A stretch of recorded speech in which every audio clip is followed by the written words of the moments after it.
Il y a un an cela, j'ai décidé de changer ma vie en venant m'installer sur Dubaï. Et à travers cette vidéo, je vais être complètement transparent avec vous. Je vais vous parler des bonnes choses et des mauvaises choses. Je vais vous dire si je regrette ma décision d'être venu m'installer sur Dubaï et si je compte m'y installer sur le long terme. Il faut savoir que Dubaï est un endroit magnifique et c'est un peu comme un parc d'attractions pour entrepreneurs. Et le meilleur de tout ça, c'est que vous n'avez littéralement pas d'impôts. Et contrairement à tout ce que vous pouvez voir sur les réseaux sociaux et les chaînes télévisées, où les personnes critiquent Dubaï en disant que c'est une ville fake, que les personnes sont fake, que tout est à propos de l'argent, etc. Ça n'a littéralement rien à voir. La plupart des personnes qui critiquent Dubaï sont des personnes qui ne sont jamais venues à Dubaï. Ils pensent que Dubaï est tout simplement une ville dans un désert et qu'il n'y a rien de plus. N'essayez pas de voir plus loin et d'essayer de comprendre à peu près comment fonctionne cette ville. Et je pense que le premier problème avec les personnes, c'est que quand elles pensent à Dubaï, elles pensent tout simplement aux copy traders, elles pensent aux influx voleurs. Mais Dubaï n'a strictement rien à voir avec ce que vous pouvez voir sur les réseaux sociaux, ce que vous pouvez voir sur BFM, ou TF1 ou peu importe la chaîne télévisée qui vous raconte que le côté négatif de cette ville-là. Donc on va commencer par la première question que beaucoup de personnes se posent. Pourquoi je suis venu m'installer sur Dubaï? Alors je suis venu m'installer sur Dubaï parce que c'est beaucoup plus avantageux déjà premièrement au niveau des impôts, la météo. J'aime bien aussi le mindset des personnes qui sont sur Dubaï. Il faut savoir que les personnes sur Dubaï sont des personnes qui ne dorment jamais, qui ne se reposent jamais sur leur laurier.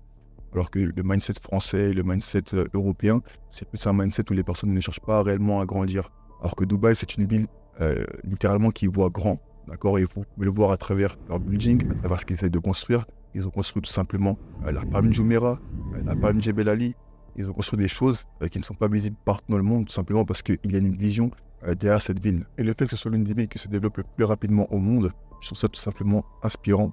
Et quoi qu'il arrive, que les gens le veuillent ou non, Dubaï restera dans l'histoire. Et j'ai vu beaucoup de vidéos des personnes qui parlent de Dubaï en mal, qui disent que le Burj Khalifa n'a pas de système de déjection par rapport aux excréments, quelque chose dans le genre, et qui montrent les vidéos des camions justement qui extraient les excréments du Burj Khalifa et qui vont les jeter je ne sais pas où, etc.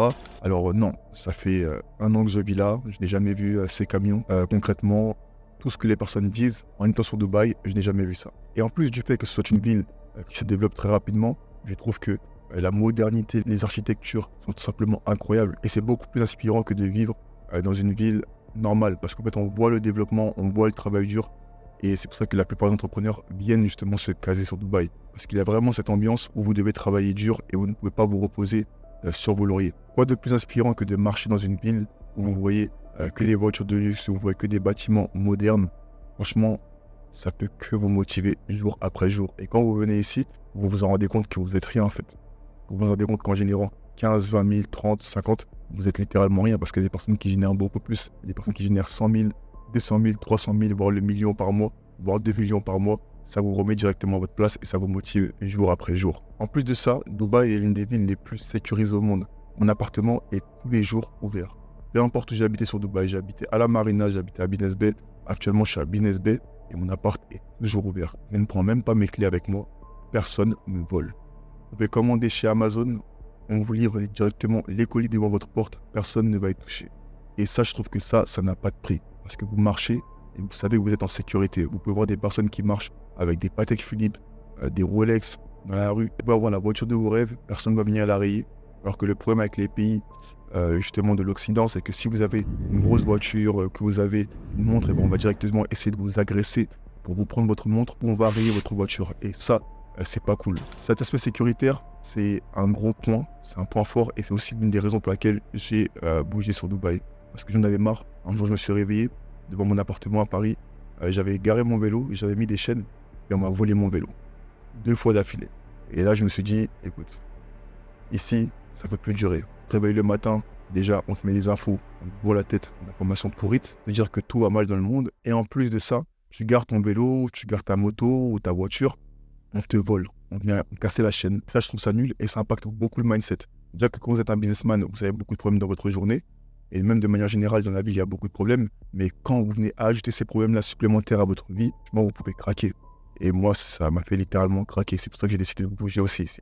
Et les gens qui viennent vivre ici viennent avec un tout autre mindset que s'ils restaient dans un pays de l'Occident. Ils savent que quand ils viennent ici, ils ne peuvent pas se bagarrer, fumer de la drogue. Ils savent qu'ils ne peuvent pas taper une femme, faire ce genre de choses. Vous risquez tout simplement la prison. Je pense que la discipline que Dubaï applique justement à son pays devrait être appliquée dans la plupart des pays Pourquoi? Parce que quand on commence à faire des exceptions, c'est là que tout part en vrille, dans n'importe quelle culture, dans n'importe quel pays. Quand on commence à dire oui mais ça c'est autorisé, oui mais ça ce n'est pas autorisé, oui mais ça on peut le faire, mais ça vous savez quoi on va l'autoriser. Et ça part toujours en vrille parce que tout le monde se permet tout et n'importe quoi. Alors que si vous faites une erreur, ça peut vous coûter la prison ou ça peut vous coûter une grosse amende. Et aussi la météo sur Dubaï est tout simplement incroyable. Alors là c'est vrai qu'il y a eu les inondations il y a quelques jours de cela, c'est sûr, mais c'était la première fois après je pense 50 ans que c'est arrivé sur Dubaï. Mais sinon de manière générale, la météo est tout simplement incroyable. Du mois d'octobre jusqu'au mois de mai, la météo est parfaite. Et il y a certaines études qui disent qu'avec une bonne météo, vous allez tout simplement mieux vous sentir dans la journée. Ça va justement augmenter votre vitamine D, etc. Et même augmenter votre motivation. Alors que quand vous vous levez le matin, il fait gris, il pleut, qu'il neige, franchement, tout simplement à chier. On va pas se mentir. Quand j'étais sur Paris, je me levais le matin et il y avait beaucoup de jours où c'était gris dans l'année. En plus de ça, à chaque fois que vous vous levez, il y a toujours des problèmes. En fait, vous avez l'impression que le monde tourne mal. Alors qu'ici, même quand les choses vont mal, vous vous levez, il fait beau. Si vous stressez, autant mieux stresser sous le soleil que stresser sous la pluie et le mauvais temps. Il y a beaucoup de personnes qui aiment la pluie et le mauvais temps. C'est un certain mood. Chacun est comme il est. Je préfère le beau temps parce que ça me fait me sentir bien. Ça vous inspire quoi, quand vous vous levez le matin. Et pour être honnête avec vous, je ne sais pas comment il y a des personnes qui vivent dans des pays de l'Occident où il pleut beaucoup, où le mauvais temps est vraiment présent constamment. Parce que de manière générale, ça impacte beaucoup votre mood. Alors, je ne sais pas comment ils font, mais voilà. Bon courage à vous, vous m'expliquerez potentiellement dans les commentaires. Voilà. Contrairement à tout ce que vous pouvez voir sur les réseaux sociaux, Dubaï, ce n'est pas la ville où vous allez vous amuser chaque jour. Où vous allez conduire une Aston Martin, voir tout le monde en Lamborghini, voir tout le monde en Rolls-Royce, etc. Non, Dubaï, ça n'a rien à voir, d'accord? Il faut comprendre que c'est une ville où vous allez rester concentré la plupart du temps, parce que pour maintenir votre train de vie ici, il faut être tout simplement concentré et la plupart du temps, vous allez bosser. Les seules personnes qui viennent pour conduire des Lamborghini et conduire des belles voitures sont des touristes. Mais les personnes qui vivent ici, de manière générale, vivent avec un lifestyle assez normal, d'accord? Donc plus dans le travail. Il faut savoir que moi, je sors 2 à 3 fois par semaine et des fois, je me fais des petits restaurants tout seul ou avec mes copines, tout dépend. Mais la plupart du temps, je suis tout simplement en train de travailler, en train de prendre des appels, en train d'optimiser mes process de mon entreprise pour que je puisse faire rentrer encore beaucoup plus de clients et scaler mon business. Et si vous venez que pour faire du show sur Dubaï, vous allez rentrer à la maison très rapidement.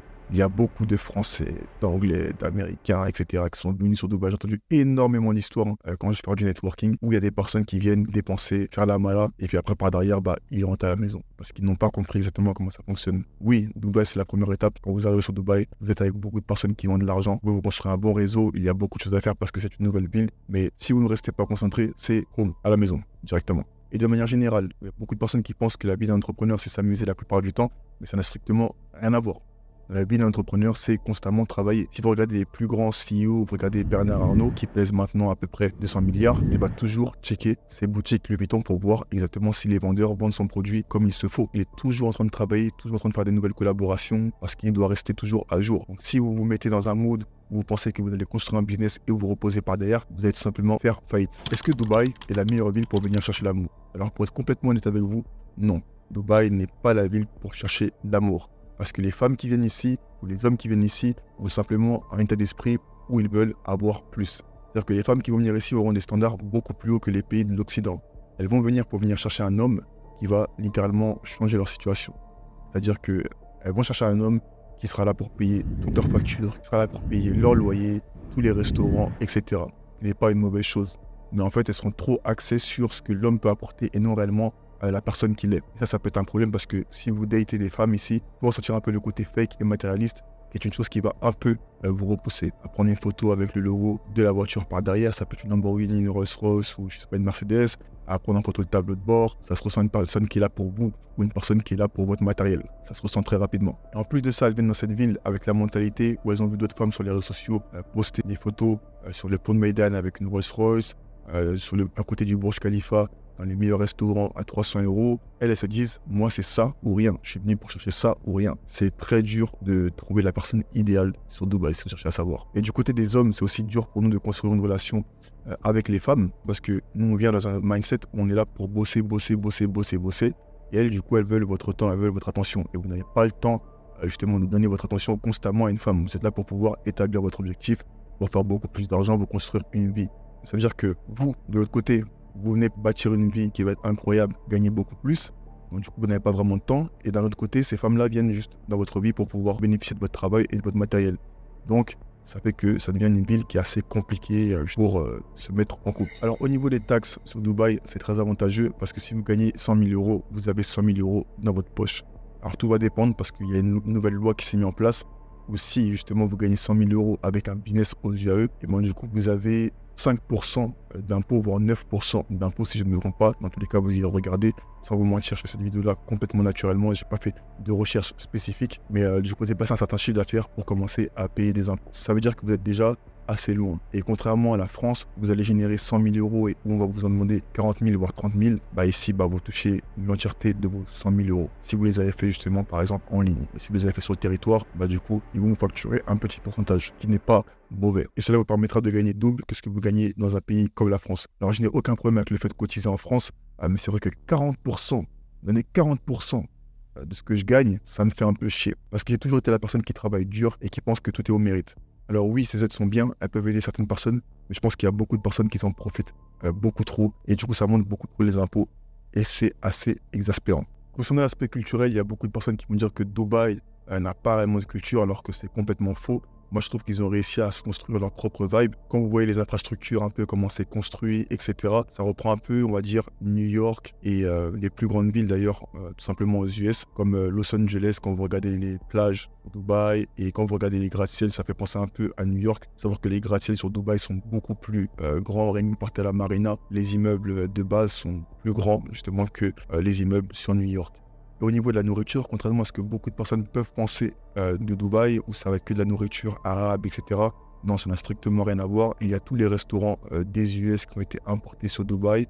Il y a carrément les Fouquet sur Dubaï, donc les restaurants français ont été importés, les restaurants londoniens ont été importés, les grandes chaînes alimentaires ou restaurants qui sont implémentés ici. Il y a Carrefour City, il y a Carrefour Normal, mais en tout cas, il y a tout sur Dubaï, que vous puissiez vivre une vie européenne et on va dire américaine. Moi je pense que c'est un peu une culture assez mélangée parce que la plupart des personnes qui vivent sur Dubaï ne sont pas des personnes qui viennent de Dubaï. La plupart des habitants sont que des étrangers, c'est que des personnes qui viennent d'Europe de manière générale et aussi d'Amérique ou d'autres pays. Et c'est vrai que vous n'allez pas rencontrer une ville où il y a beaucoup de choses à visiter historiques, c'est une ville qui est nouvelle, mais en tout cas vraiment quand vous arrivez ici c'est un peu comme les États-Unis, sauf qu'il n'y a pas les sans-abri dans la rue et que la ville est vraiment clean jusqu'au point où vous pourrez marcher en chaussettes dans la rue. Vous pouvez marcher en chaussettes, vous regardez vos chaussettes à la marina, vous allez voir que vos chaussettes ne sont pas sales parce que les rues sont nettoyées H24. Et ça, je trouve que c'est un truc qui est incroyable. En fait, c'est un pays qui est un peu comme la Suisse, qui est vraiment propre, mais vraiment propre de chez propre. Alors que quand vous retournez en Europe, vous regardez la France, vous marchez, vous voyez des poubelles, ça pue, on voit des sans-abri. Après, c'est parce que aussi les UAE interdisent le fait qu'il y ait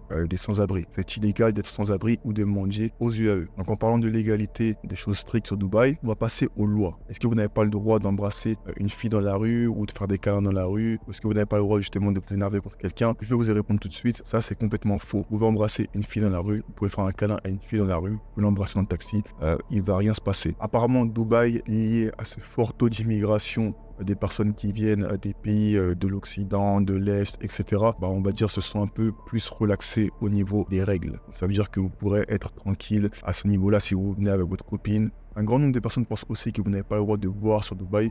Alors moi, personnellement, je ne bois pas, je ne fume pas, peut-être des cigares par-ci par-là, la chicha, et c'est vraiment occasionnel. Mais concernant l'alcool, vous avez le droit d'en boire. La seule chose que vous n'avez pas le droit de faire, c'est tout simplement être ivre dans la rue, marcher, crier, insulter les gens. Faites ça, vous allez directement en prison. Vous ne pouvez pas faire ce que vous voulez, ce n'est pas autorisé ici. Et je pense que les points que je viens d'énoncer de manière générale, donc marcher dans la rue en étant bourré, en insultant tout le monde, devrait être interdit même dans les pays de l'Occident. Vous n'avez pas non plus le droit de vous battre ou d'insulter les personnes. Encore une fois, vous risquez de faire de la prison. Alors si justement vous êtes une personne bien éduquée, je pense que ça ne devrait pas vous poser de problème et ça ne pose aucun problème à la plupart des personnes qui viennent ici. La plupart des personnes qui viennent ici sont bien évidemment éduquées. Pour un certain niveau d'argent, il faut avoir un certain comportement. C'est des personnes qui ont vraiment un esprit qui est apaisé, qui ont un bon mindset. Donc c'est vrai que ça arrive très rarement. Maintenant, je pense que le fait que tous les points que je viens d'énoncer soient interdits, notamment aussi, j'allais oublier, la bagarre, en faisant grandir un enfant ici, en fait, vous allez tout simplement faire grandir un enfant fébrile parce qu'il ne voit pas la difficulté et la réalité du monde. Il vit dans un pays où il n'y a pas de bol, il n'y a pas de bagarre, il n'y a rien du tout. Donc, du coup, quand il va commencer à voyager dans les pays de l'Occident, il ne sera pas du tout méfiant. Il va vivre sa vie comme si de rien n'était et il va se faire tout simplement bousculer. C'est pour ça que, est-ce que je pourrais grandir mon enfance au Dubaï? Ça, je ne sais pas. Maintenant, c'est sûr qu'en faisant grandir ici, il y aura beaucoup de privilèges et il sera bien éduqué, ça c'est sûr, il n'y a aucun doute. Mais maintenant, moi, je cherche à faire grandir quand même un dur à cuire qui a un peu tout vu dans le monde. Si je fais grandir un enfant, justement, qui ne traverse pas un peu la diversité, eh ben, ça sera même mauvais pour lui parce qu'il ne pourra pas, justement, faire face aux problèmes dans sa vie. Est-ce que je compte partir de Dubaï? Je compte y rester. Pour être honnête avec vous, je compte complètement y rester. Pourquoi? Parce que déjà, la fiscalité y est vraiment intéressante. Il n'y a pas de violence, il n'y a pas de problèmes qui peuvent arriver dans ma vie. En plus de ça, la météo y est bonne et il y a beaucoup de compétition. C'est très inspirant. Le fait de partir dans votre garage et voir déjà des Bentley, des Rolls-Royce garés, franchement, vous savez que vous n'êtes pas encore arrivé et vous avez toujours envie d'aller chercher plus. C'est pour ça que, comme j'ai dit, je ne veux pas voyager et vivre dans les pays où les choses ils sont beaucoup moins chères, comme le loyer, la nourriture, etc. Parce que moi, j'aime la compétition et ici, il y a de la compétition. Et je trouve que c'est ça qui fait la différence. C'est ça qui fait que justement j'arrive à faire plus et générer plus d'argent. Mais par contre, je me suis fait à l'idée qu'il va falloir quitter Dubaï un certain temps à cause de l'été parce qu'il y fait à peu près 35, 38, 40 degrés et ça c'est inadmissible. Du mois de mai jusqu'au mois d'octobre, je vais tout simplement voyager à travers le monde. Là, mon prochain voyage, normalement, va vous dire la destination. Ça commence par un B et je vais rester pendant un certain temps. Je sais pas combien de temps je vais rester, mais je vais bosser et je vais un peu profiter par-ci par-là. Et après, je reviendrai sur Dubaï justement quand le temps sera mieux et quand il y aura une meilleure météo. Mais voilà, en tout cas on arrive à la fin de cette vidéo. J'espère que cette vidéo va en inspirer certains à venir s'installer sur Dubaï ou même voyager à travers le monde entier pour pouvoir faire des reviews des pays. C'est vrai qu'en restant dans votre pays toute votre vie, vous ne pourrez pas vous développer personnellement. Un homme devient réellement un homme quand il commence à voyager et à comprendre que personne n'est maintenant à sauver. Mais voilà, en tout cas, venez avec cet esprit sur Dubaï ou sur le pays où vous allez voyager. Et moi je vous dis à la prochaine pour un prochain banger.